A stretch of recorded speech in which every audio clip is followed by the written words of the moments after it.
Seorang gadis hafizah Quran yang tiba-tiba menjadi ular naga. Apa yang sebenarnya terjadi? Bagaimana seorang dukun Hindu memainkan permainan seperti itu dengannya sehingga dia mulai berkeliaran di hutan sebagai ular naga? Dengarkan seluruh cerita ini. Percayalah, itu akan menggetarkan hati Anda. Ada sebuah desa kecil. Di desa ini tinggal seorang gadis hafizah Quran bernama Salma. Kebaikan, ketakwaan, dan akhlak mulia Salma dibicarakan di seluruh desa. Orang-orang mengingatnya sebagai teladan dan berkata bahwa jika kebaikan memiliki wajah, itu adalah Salma. Di desa yang sama, seorang wanita bernama Najma tinggal di lingkungan Salma. 10 tahun telah berlalu sejak pernikahan Najma, tetapi kebahagiaan memiliki anak tidak tertulis dalam nasibnya. Kekejaman suaminya, ejekan terus-menerus, dan pemukulan menyayat hati Najma. Dia hancur di dalam, tetapi tidak bisa mengatakan apa-apa kepada siapapun. Di hari-hari seperti itu, tersebar berita di desa bahwa seorang dukun Hindu telah datang dan tinggal di pinggir hutan, yang mengaku bisa mengabulkan keinginan setiap orang. Hasad bertahun-tahun mulai bangkit di hati Najma. Dia tidak memberitahu suaminya, dan diam-diam berangkat suatu hari untuk menemui dukun itu. Dukun itu duduk di atas tanah di bawah bayangan pohon. Janggut putih di wajahnya, kilatan aneh di matanya, dan senyum penuh rahasia di bibirnya. Melihat Najma, dia tersenyum pelan, seolah-olah dia sudah tahu mengapa dia datang. "Mengapa kamu datang, Najma?" Suaranya lembut tapi mengandung sihir aneh. Mata Najma menjadi basah. Dia berkata dengan bibir gemetar, "Saya tidak punya anak. Sudah 10 tahun saya menikah. Suami saya mengancam akan menikah lagi.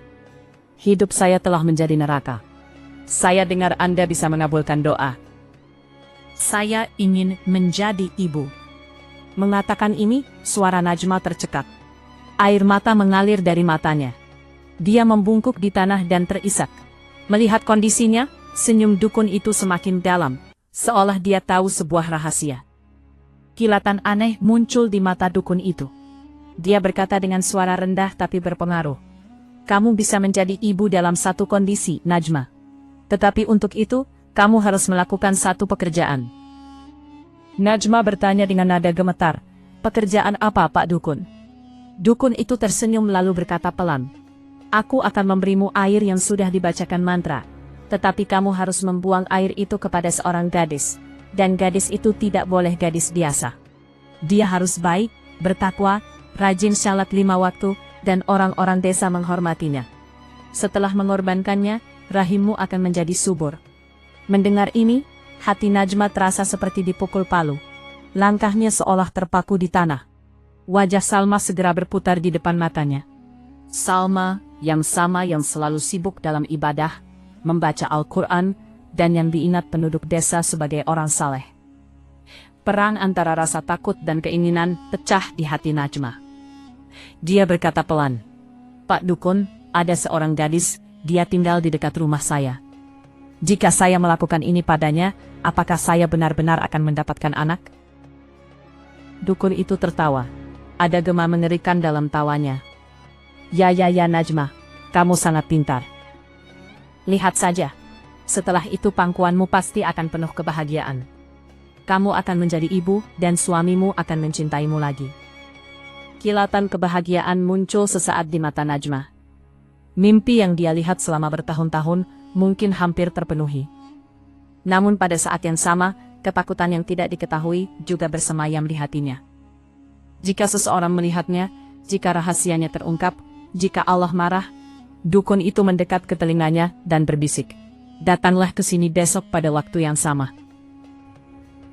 Dan ya, bawalah uang sebanyak ini." Tanpa pengorbanan dan harga, nikmat ini tidak didapat. Najma bangun dalam diam. Langkahnya goyah. Ada secercah cahaya kebahagiaan di satu sudut hati, tetapi sudut lainnya penuh dengan rasa takut dan penyesalan. Dia mulai kembali perlahan, seolah-olah beban berat telah diletakkan di bahunya.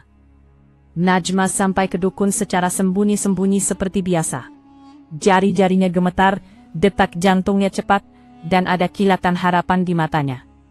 Dia menyerahkan uang kepada dukun, lalu dukun itu memberikan botol kecil berisi air. Najma heran, dari mana air ini berasal? Rahasia apa yang tersembunyi di dalamnya? Tetapi pada saat itu hanya satu pikiran di benaknya. Jika melakukan semua ini, memberiku anak. Dia kembali dengan langkah gemetar. Jantungnya berdetak kencang, seolah akan merobek dada dan keluar. Begitu sampai di rumah Salma, Salma datang dari depan sambil tersenyum seperti biasa. Ada cahaya dalam senyumnya, kesucian hati. Langkahnya menjadi berat. Tetapi setan membisikkan di telinganya. Inilah waktunya, jangan biarkan kesempatan ini hilang. Melihat kesempatan, Najma menuangkan air itu ke dalam gelas dengan tangan gemetar. Dan tiba-tiba melemparkannya ke Salma. Salma tertegun. Najma segera membuat alasan. Oh, ini tidak sengaja tumpah dariku. Maafkan aku, Salma.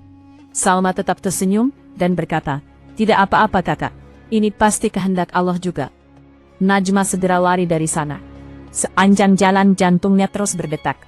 Dia terus berpikir, apa yang akan terjadi sekarang? Jangan sampai ada yang salah. Beberapa hari berlalu dengan tenang. Najma berpikir mungkin semuanya baik-baik saja.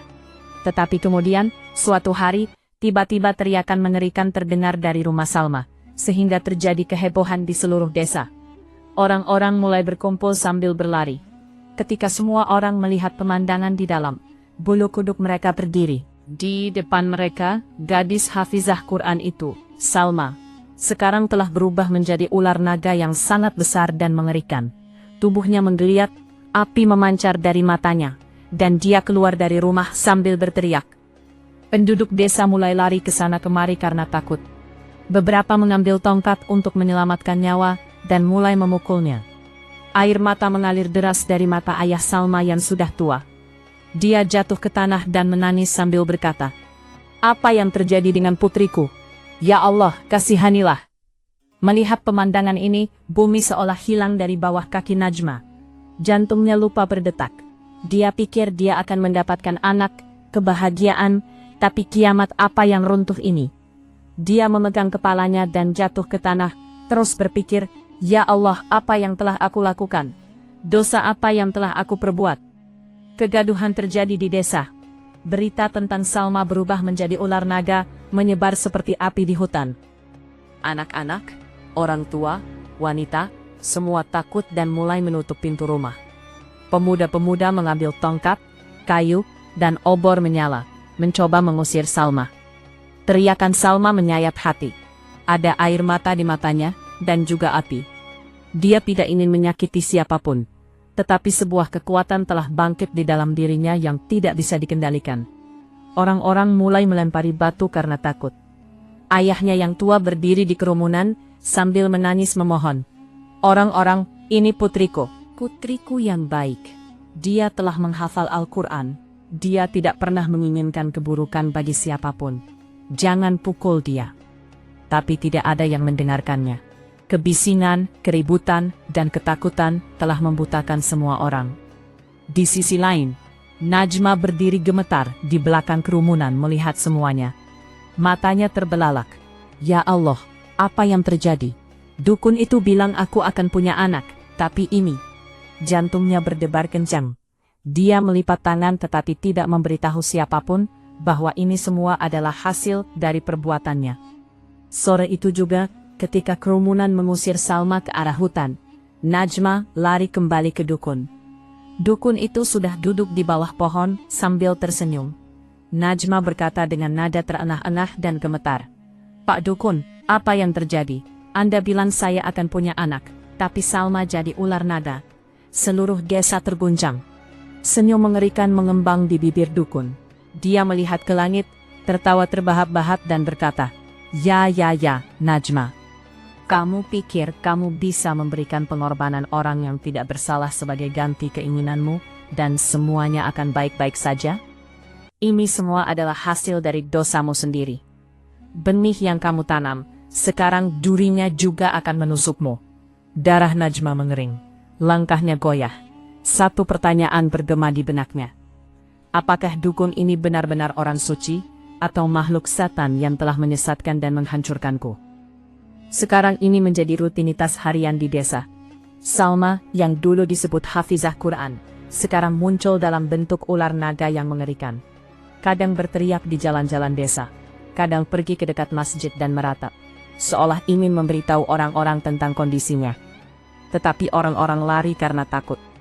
Beberapa memukulnya dengan kayu dan batu, lalu mengusirnya kembali ke hutan. Pemandangan ini menjadi menyakitkan dan meresahkan bagi penduduk desa. Semua orang heran apa yang tiba-tiba terjadi pada gadis hafizah yang baik ini, dan mengapa musibah ini menimpa desa mereka. Di sisi lain, hati Najma semakin tenggelam setiap hari. Ketakutan telah menghancurkannya dari dalam. Setiap kali teriakan Salma bergema, dia merasa suara itu memanggil nuraninya secara langsung. Tangannya mulai gemetar, keringat muncul di dahi, dan hatinya berkata jika orang-orang tahu kebenarannya, mereka tidak akan pernah memaafkanku. Mereka juga akan mengejar dan membunuhku. Dalam pergolakan ini, Najma memutuskan untuk kembali ke Pak Dukun. Mungkin dia bisa menemukan solusi untuk masalah ini. Keesokan harinya, dia keluar secara sembunyi-sembunyi menuju jalan hutan. Ada rasa takut sekaligus harapan di hati. Sampai di pohon, dia terkejut. Dukun itu tidak duduk di sana. Matanya tertuju ke depan. Terlihat sebuah rumah tanah yang usang. Potongan kain tua tergantung di dinding, dan kalung tulang patah tergantung di pintu. Langkah Najma terhenti. Jantungnya berdetak kencang. Mungkin dukun itu ada di dalam, katanya pada diri sendiri, dan mendekati jendela dengan takut. Baru saja dia melangkah, suara-suara yang muncul dari dalam menangkutnya. Suara itu seperti pria, dan juga seperti wanita, tetapi di dalam semuanya ada getaran aneh, dan bisikan mengerikan. Bumi seolah bergeser dari bawah kaki Najma. Tenggorokannya kering, napasnya cepat. Dia berdiri di pintu, memasang telinga untuk mendengar. Di belakang jendela, tubuh Najma basah oleh keringat. Matanya terbelalak ketika dia melihat dukun itu duduk dalam wujud aslinya. Sekarang, dia tidak terlihat seperti orang suci. Kemerahan membara di matanya, dan senyum setan menyebar di wajahnya. Dia tertawa terbahak-bahak. Seorang wanita tua duduk bersamanya, yang tertawa dan bertepuk tangan pada setiap kalimatnya.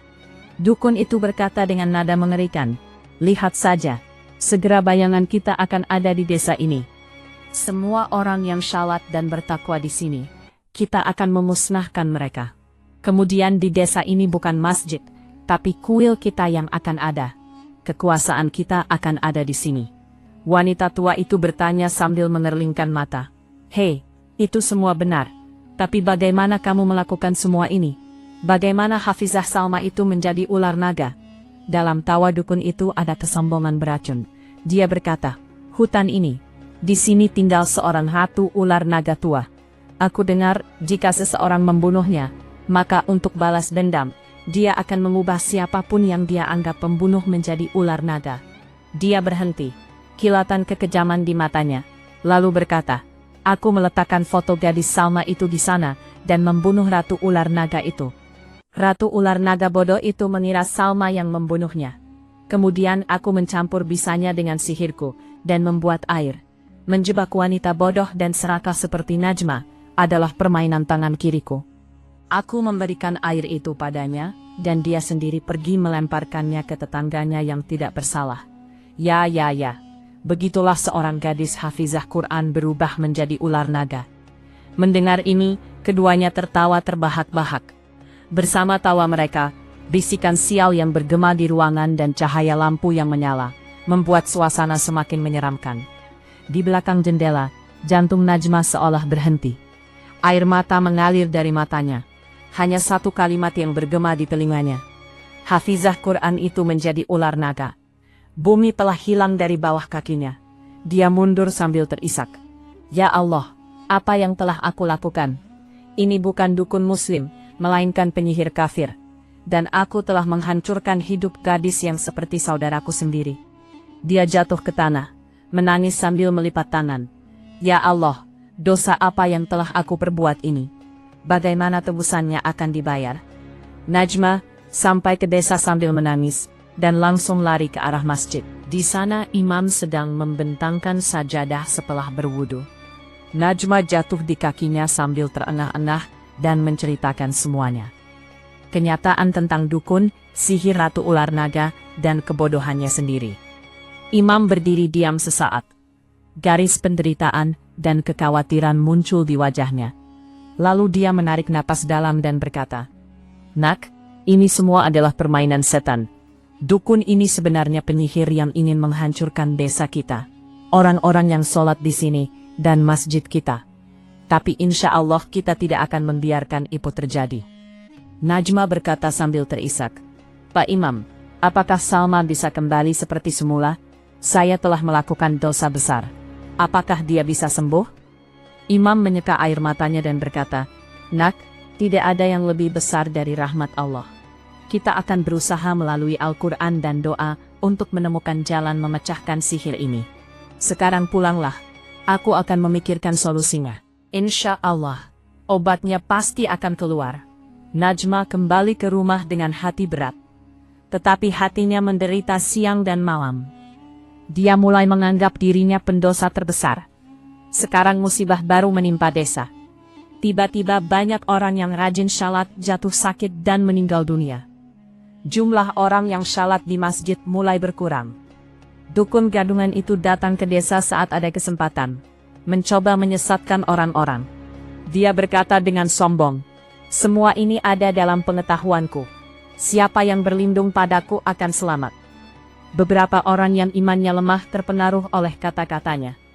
Mereka mengira dia benar-benar orang suci yang sakti. Najma melihat ini semua dan hatinya menangus darah. Dia merasa seolah kegelapan telah menyelimuti seluruh desa, dan ini semua adalah hasil dari kesalahannya sendiri.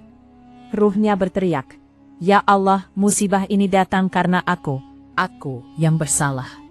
Najma menangis setiap hari dan berdoa kepada Allah, "Ya Allah, selamatkan kami semua dari musibah ini." Akhirnya suatu hari, imam memberinya air dalam sebuah wadah dan berkata, "Nak, ini adalah air yang diberkati dengan firman Allah.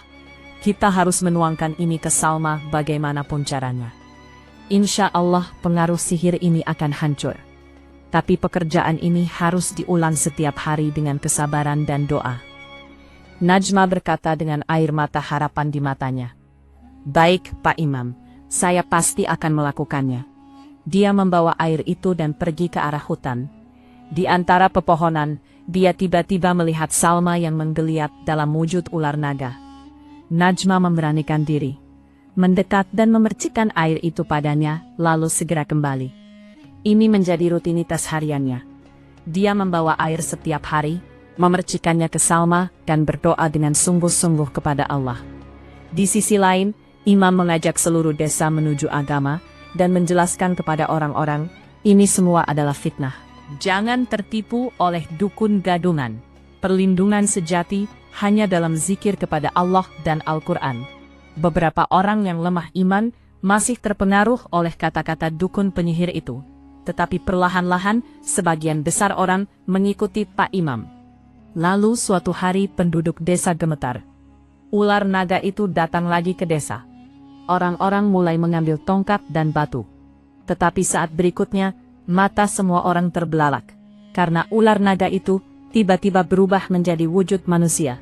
Itu adalah Salma. Dia berdiri di depan semua orang, menangis terisak. Ayahnya maju seperti orang gila, dan memeluk putrinya. Ayah dan anak itu menangis terseduh-seduh, dan bersyukur kepada Allah, karena telah menghilangkan musibah ini. Air mata memenuhi mata Najma. Dia maju dan berkata dengan bibir gemetar, "Salma, maafkan aku. Ini semua terjadi karena aku." Salma memegang tangannya. Dengan air mata kelembutan di matanya dia berkata, "Tidak apa-apa Najma, kamu telah bertaubat. Allah juga Maha Pengampun." Kemudian keduanya menceritakan seluruh kenyataan kepada penduduk desa. Ketika konspirasi dukun dan wanita tua itu terungkap, seluruh desa menjadi sangat marah. Semua orang mengambil tongkat dan batu, lalu lari ke arah hutan. Mereka mengepung dan memukuli dukun dan wanita tua itu, lalu mengusir mereka dari desa. Dengan demikian, fitnah itu berakhir untuk selamanya. Setelah hari itu, Najma berjanji dengan teguh, bahwa dia tidak akan pernah lagi tertipu oleh dukun gadungan atau penyihir. Dia memohon ampun dengan hati yang tulus kepada Allah. Dalam waktu singkat, Allah memberinya rahmat dan dia pun hamil. Sekarang iman Najma telah menjadi kokoh bahwa yang memberi hanyalah Allah. Bukan dukun, bukan orang suci palsu, semuanya hanya dan hanya dengan perintah Allah. Dan kepadanyalah kita harus selalu bersandar.